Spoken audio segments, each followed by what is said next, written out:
Henry and Gordon were lonely when Thomas left the yard to run his branch line. They missed him very much.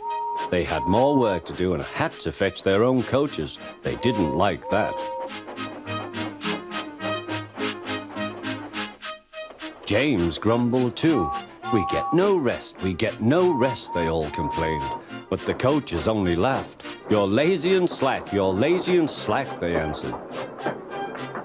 Altogether, the engines were causing the Fat Controller a great deal of trouble. The big stations at both ends of the line each have a turntable. The Fat Controller had made them so that the tender engines can be turned round, because it is dangerous for them to go fast backwards.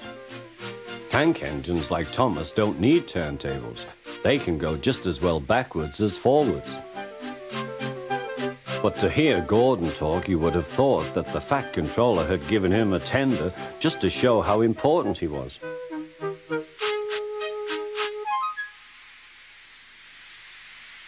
"You don't understand, little Thomas. We tender engines have a position to keep up. It doesn't matter where you go, but we are important. And for the Fat Controller to make us shunt trucks, fetch coaches, and go on some of those dirty sidings, it's not the proper thing." Thomas chuckled and went off with Annie and Clarabel. "Disgraceful," Gordon hissed as he ran backwards to the turntable. The turntable was in a windy place close to the sea, and if he was not on it just right, he put it out of balance and made it difficult to turn. Today, Gordon was in a bad temper, and the wind was blowing fiercely. His driver tried to make him stop in the right place, but Gordon wasn't trying. The fireman tried to turn the handle, but Gordon's weight and the strong wind prevented him. "It's no good," they said at last. "Your tender upsets the balance. If you were a nice tank engine, you'd be all right. Now you'll have to pull the next train backwards." "Look," called some boys, "there's a new tank engine." "Oh, it's only Gordon back to front." "Hello," called Thomas, "playing tank engines? Sensible engine.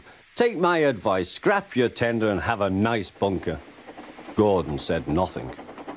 Even James laughed when he saw him. "Take care," hissed Gordon, "you might stick too." "No fear," chuckled James, "I'm not so fat as you." "I mustn't stick," thought James. He stopped on just the right place to balance the table. It could now swing easily. Gordon arrived in time to see everything.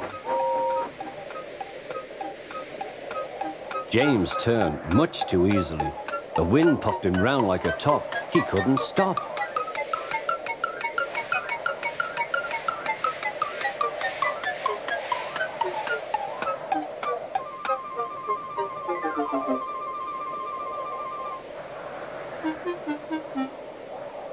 "Well, well," said Gordon, "are you playing roundabouts?" Poor James, feeling quite giddy, rolled off to the shed without a word.